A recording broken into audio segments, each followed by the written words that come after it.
Ladies and gentlemen, welcome back to the Vocast. I'm your host, Drew. We're going to be doing another reaction today. It's going to be another Voiceplay reaction. You guys seem to enjoy the first one, so that's what we're going to be doing again today. So today we're going to be reacting to I Can't Make You Love Me, featuring EJ Cardona. So without further ado, let's get into it. Also, before I shunt you over to the video, keep in mind, this is going to be a full disclaimer. I'm going to be saying this on each and every reaction from here on out. Full disclaimer, I am not a musical genius. I'm simply sharing my musical insight using the knowledge of music that I have. So, without further ado, and now that that's out of the way, let's jump into it. Alright, let's go for it. Make sure I am recording. Yes. There we go. Boom.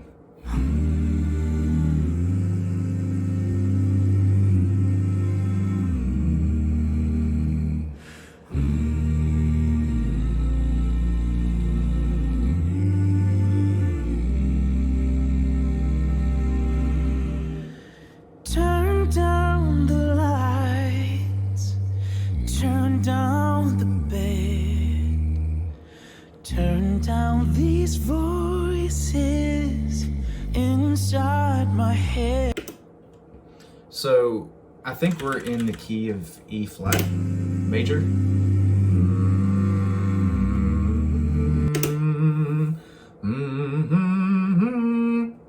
Hold on. Yeah, okay, yeah. So we are in the key of E flat. Beautiful beautiful root chord there. So you got the root note, you got the E flat, then you have the third at a G, and then you have the fifth at B flat. Nice harmonies here, guys. Good job. Let's see. Jeff has a B flat 1 here somewhere.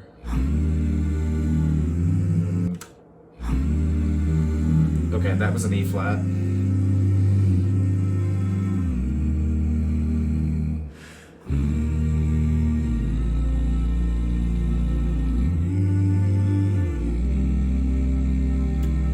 Yeah, they're changing the root chord to a D there, so nice harmonies, guys. Turn down the lights, turn down the bed, turn down these voices inside my head. Lay down with me, tell me.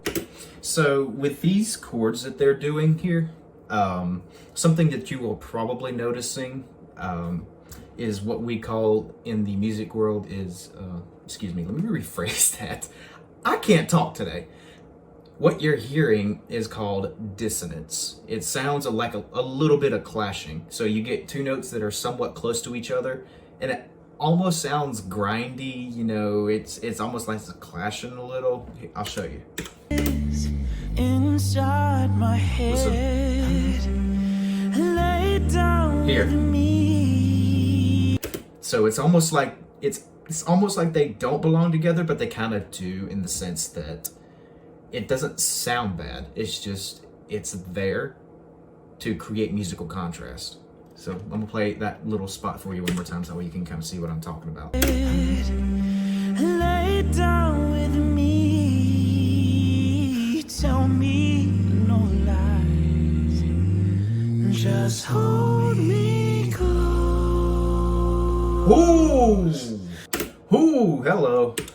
I gotta hear this chord again. That was beautiful. Hold me close. Ooh. Another B flat there from Jeff. Nice comfy chest range. So, is this Omar here whenever he's singing this high note or this high line? My head, lay down with me. Before, on a side note, Lane sings, by the way. For those of you who don't know that much about Voiceplay, Lane is their beatboxer and arranger. Dude is insanely talented. But that aside, for those of you that don't know, Lane actually sings, and he's got a good voice. I mean, sure, he's blending in with the others here, but this man sings too. So not only does he beatbox, he arranges, he also sings. Golly, man. He's talented. Anyway, back to what I was saying. So I'm trying to figure out if who's doing the higher part, if it's Omar or if it's EJ in this spot here. Tell me Not here. just hold me. Okay, so that's EJ. I kind of should have figured that out considering the camera panned to him. Ooh, see, okay. It's just ear candy. Ear candy. Don't patronize. Don't patronize. A little more dissonance there. So they've kind of got like a root chord in here, and they've also got a note in here that doesn't normally belong within the triad of the chord. And it's not like it sounds bad, but it just adds another flavor in there for you, another little tidbit for you to notice, something that makes it different and unique. Listen. Don't patronize. Don't patronize. Here. And here. Me. 'Cause I can't make you love me if you don't. Omar's keeping a very nice light tone here. I'm not sure if he's really using falsetto. To me, it doesn't sound like it. This is a nice, easy high range for him. He's very talented. He's able to do this all the time. It's very light, fluffy, airy, fluffy sound. It's like it's a very pretty piece, and it's not meant to be in your face. So his timbre is really matching the feel of the song. So kudos to him on that. And before I go on, timbre or timbre, you'll hear that, I can't talk. You will hear that term a lot in music. Timbre or timbre is just the way a voice or instrument sounds. So if it's very dark, you'll hear, it'll sound more like, it'll sound very cavernous. It'll sound very almost echo-ish in a way. It'll just sound very dark. If you hear something, a lighter timbre, it'll be like, it'll be a little more airy, a little more, it won't be very cavernous. The sound won't it won't be I think it's like I said earlier, it won't be cavernous like a darker timbre or timbre. So anyway, let's keep going. I'll try not to pause too much unless I notice something interesting. You can't make your heart feel something it won't hear in the dark. In these final hours, I will lay down my heart. Ooh, okay, so there's another one of those chords that has a note that's not within the natural triad. I'll show you. It's quicker this time. I will lay down my heart. So this chord here is a normal E flat chord, if I remember correctly. So you've got the root note, an E flat, ha, then you got the third, a G, ha, and then you've got the fifth, ha. So that's the triad of an E flat chord. So in this chord they have, I believe, hold on, I need to listen to it one more time to see what other note they have in there. I will lay down my heart. I think they've got a D in there. So that note is a half step down from an E flat of the root of the major chord, but they have it an octave up from the actual root of the chord. So it creates this nice little dissonance, and then I believe it resolves here. So Lay down my heart, and I feel. So I don't know for sure if it actually resolves. They just jump to a different chord. Forgive me if I'm spewing a bunch of nonsense. For those of you who have music majors and know more than me, do correct me if I'm wrong here, but that chord has a D major in it, not like a C sharp or anything, like an actual just a D. D there, the root chord is an E flat. You got the third G, and you got the fifth of a B flat, and it just adds so much flavor, and you've got really nice light timbres. It's not dark. They're all harmonizing really well. I mean, Voiceplay could do this live. We all know this by now.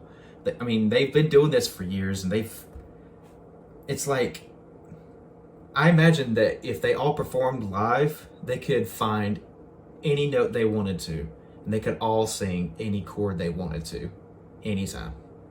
I feel like they could.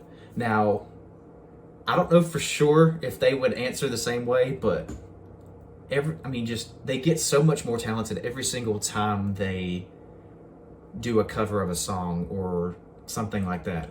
You hear them and you're just like, how can this get any better? And then it gets better. It's just crazy. But anyway, let's get back to it. I think my battery's running low. Give me a second. Excusez-moi. I'm back to it. Anyway, here we go. Feel the power, but you won't know. You won't. 'Cause I can't make you love me. Yet another example of what I was talking about earlier with dissonance, with a note that's not in the triad of the chord right here. Can't make you love me. There's another one. If you don't. Does anyone know if E.J. Cardona is related to Omar Cardona? I remember Omar was in 2 different covers of Voiceplays. They did The Dragonborn Comes with Omar, and they also did Dream On from Aerosmith with Omar. I don't know if they are yet or not. My 2 cents would be that they are, but if anyone can confirm this in the comments, please let me know. I'm curious. No, if you don't, no, if you don't.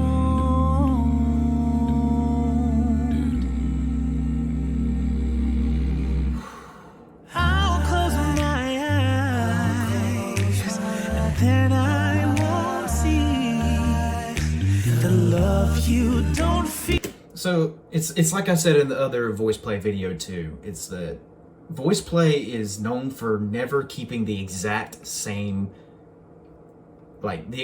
feel to a song. A song will feel the same, but they keep a very, very good balance with their covers. So you'll hear a song that they're covering, and then they change things ever so slightly throughout the song, so that way it's not stale. And I emphasized this in the last video, and I will emphasize it in every video. A song will get very stale if you keep the exact same feel every single time. Sure, you can go on 5 minutes and sing some of the same harmonies and just do it for 5 minutes, and sure, it'll be beautiful, but it'll be stale. Some people will just lose the engagement and then stop listening because it gets boring. But Voiceplay does not have that problem. They have a fantastic arranger that brings these cues in, makes things just that touch different, just enough to keep it interesting. Nice job, guys. And to me, this is the first time I've ever heard E.J. Cardona, and it sounds like he's a pretty high tenor. He's got, I wouldn't say it's a tinny voice. I would say it's more of like a high tenor, kind of like Omar. This is what I'm gathering so far. I'm going to continue to listen. When you're holding me, no, the morning will come. And the reason I didn't even touch on the fact that, I touched on how that there's musical contrast in here, that they keep it balanced and they change it a little bit here and there, but I didn't even mention what they changed. So they added the snaps in. It's so subtle. And you hear snaps in thousands, even millions of songs, and they didn't bring it in until almost halfway through this video here. But it's just enough to keep it interesting. So let's keep on.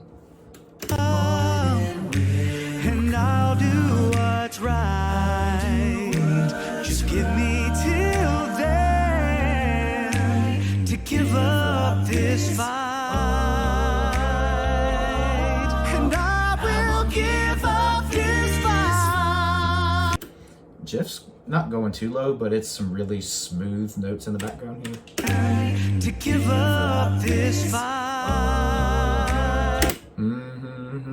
C2s. C2s. And I will give up this fight. Ellie has such an insanely beautiful voice. I mean, if you listen to Voiceplay, you hear Ellie sing. When you think of a male tenor voice, Ellie is the quintessential male tenor voice. When you think of a male tenor voice, you think of Ellie, the way he sounds, because you close your eyes and you're like, this guy is who I picture as having a fantastic voice, fantastic tenor voice, I should say. We'll keep on. As I was saying that, he exercises that higher range. Let's see where he got to here.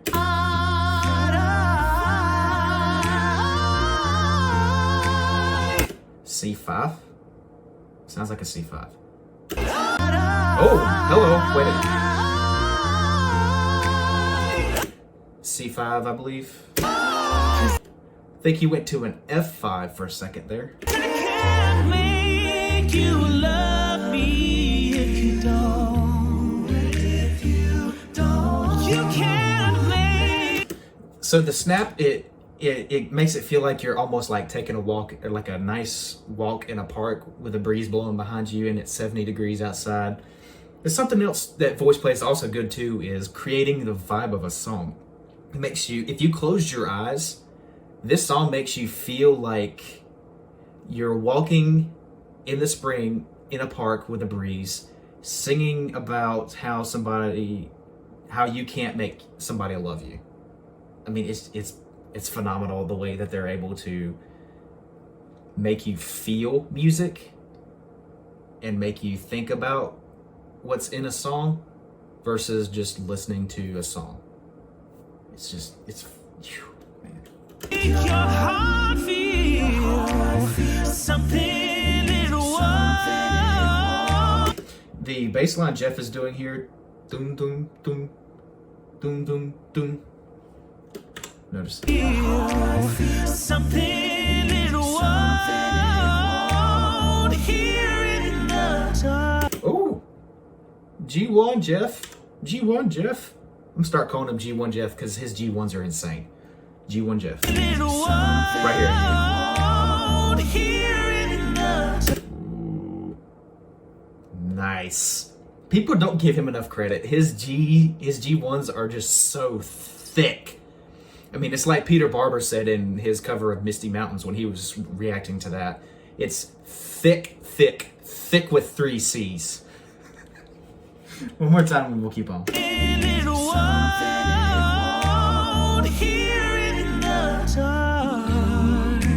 In these final hours, I will lay down my heart.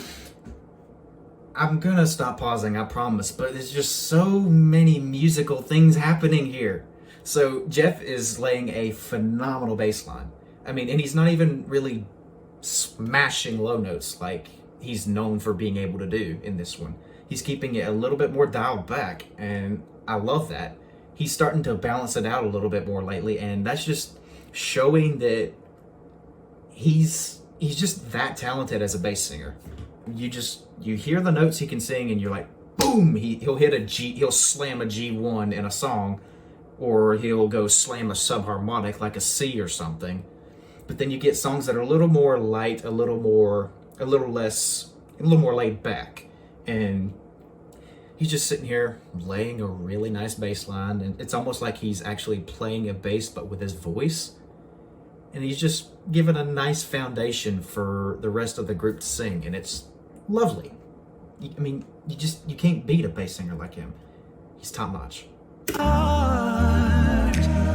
I'll feel the power.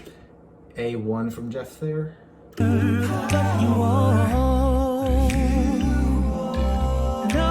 He is super solid. I mean, his notes are not too legato. They're not too long. They're not too short. They're not staccato, tap, tap, tap, and they're not go, I mean, it's just right for this piece. I mean, this piece is got very elongated parts in it, but it's not so elongated that it feels like it's dragging, if you know what I'm saying. Oh, you want. F1 sub. Hold on. Oh, no, you won't. 'Cause I can't. So he goes from an F1 sub here. Jeff goes from an F1 sub to F2. So he goes, whoa. I don't know if that was 100% right, but whoa, whoa. And he makes that jump a lot quicker than I did, but he makes that jump. And it's like I said, musical contrast. It's not the exact same. Keeps it fresh. I love it. Can't make you love me. I pause a lot in this one, and I'm sorry, but I take back what I said about EJ. He doesn't sound like a very light tenor. He's actually got a little bit heavier of a voice than I originally gave him credit for. So he's got a very good timbre, and it's not very dark, but it's not as light as I was saying it was earlier. So I was talking about this at the beginning. Lane sings, and he's got a nice voice too. Listen. Make you love me. 'Cause I can't make you love me. No. 'Cause I can't make you love me. I don't think that was the exact right rhythm, but listen. 'Cause I can't make you love me. No, I can't. He's got a good voice too. The dude is insanely talented. Make you love me. 'Cause I can't make you love me. Well, I can't make you love me if you don't. Jeff just bounces back and forth between these notes, and it's so easy for him, but he bounces back and forth so much, and it sounds so good at the same time. And he's also got pinpoint accuracy. So just listen to this. I mean, you know he's a natural bass just by the timbre and the way his voice sounds whenever he hits these notes. You just know it. See, I'm a low baritone. I consider myself a high bass, but technically I'm a low baritone. My timbre is a little different whenever I hit these notes, but you can tell he's a natural low bass. So listen to his timbre and also listen to how pinpoint accurate he is with these notes. He's not slurring them whenever he's doing them. He's like, and I mean, no, he moves back and forth very quickly and pretty quickly and pretty accurately. Make you love me if you don't. Don't love me if you don't. I mean, it's quicker than that, and that's not the exact right rhythm, but you get the picture.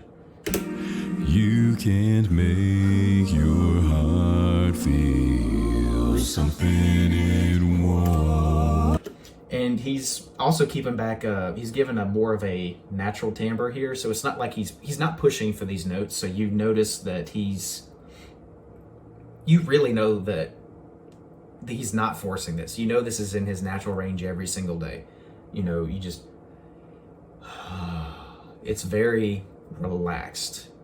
If he's got a relaxed note and he's singing in that good of a tone, you know he's talented, but low bass. Oh, here in the. Ooh, G1 Jeff alert. It won't. Oh, here in the dark. In these front. He starts bouncing back and forth between an E flat 2 and a B flat 1 here. That's actually a pretty decent jump. That's pretty hard to do. Oh, here in the G1, E flat 2.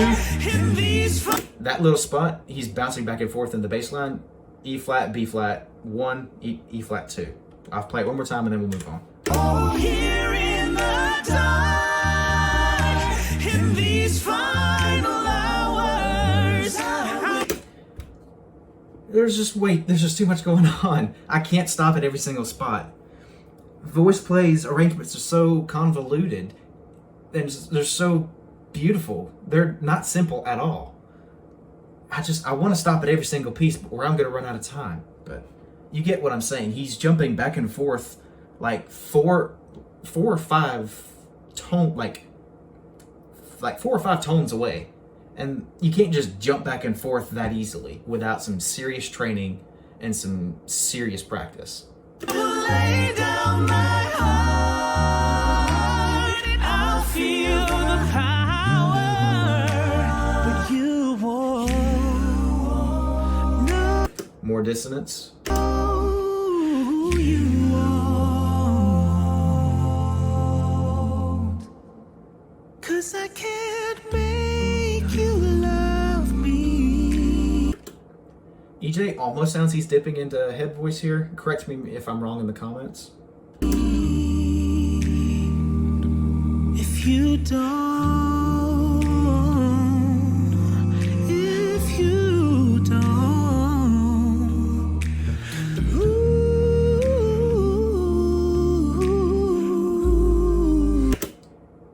EJ is really good at riffing, and he's got pinpoint accurate notes in his riffs too. It's like I said with Jeff earlier, bouncing back and forth like 5 tones away from each other. Being pinpoint accurate on runs like this, especially if they're fairly quick runs like this on riffs, it's not easy. It takes a talented singer.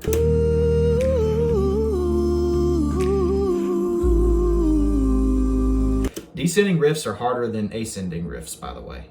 Descending going down and ascending going up in pitch. A flat G sharp, 1.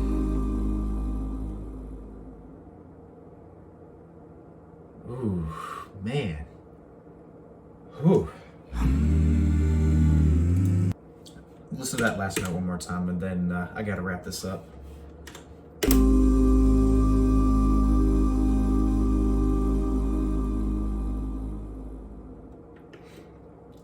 Jeff's A flat 1 to finish the video there is very, it's a little more breathy, and it's like I was saying earlier, I like it because it fits the theme, fits the tone of the song.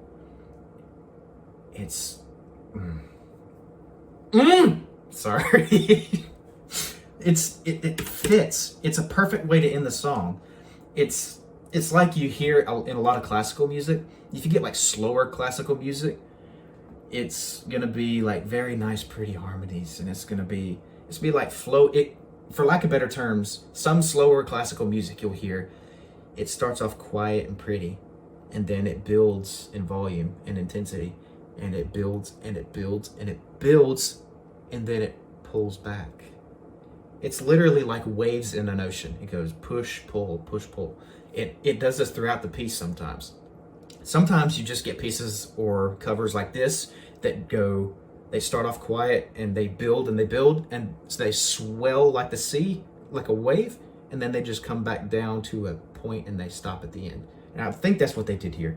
They start very small and very light, and they bring a wall of sound into the choruses, and then they start walking it back down from the middle of the song, and it's musical contrast. These guys are masters of it. Last note here. We'll listen to it one more time, then I'll call it. Ooh. A flat.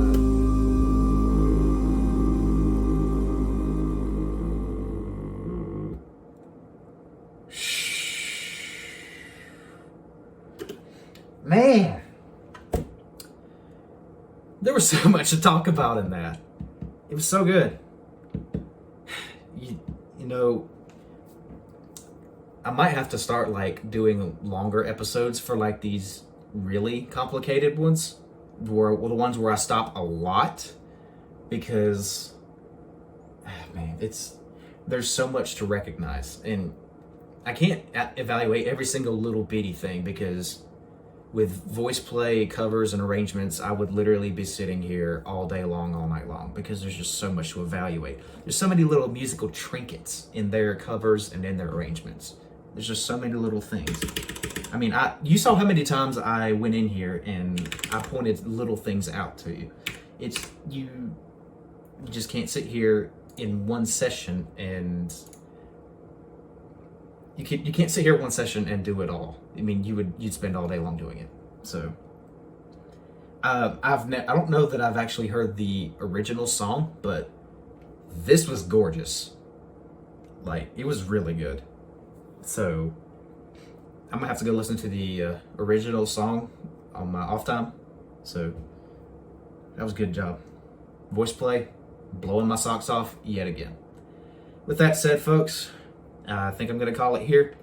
Be staying tuned to the reactions and podcasts I have coming in the future. And I'm building a comprehensive list of people that I will be having on the podcasts very soon on the Discord, so also stay tuned for that. If you're getting enjoyment and value out of these videos, make sure to like, comment, and subscribe. It really helps the algorithm. So with that being said, this has been the Vocast. I'm your host, Drew. Ladies and gentlemen, I'll see you next time. Have a good one.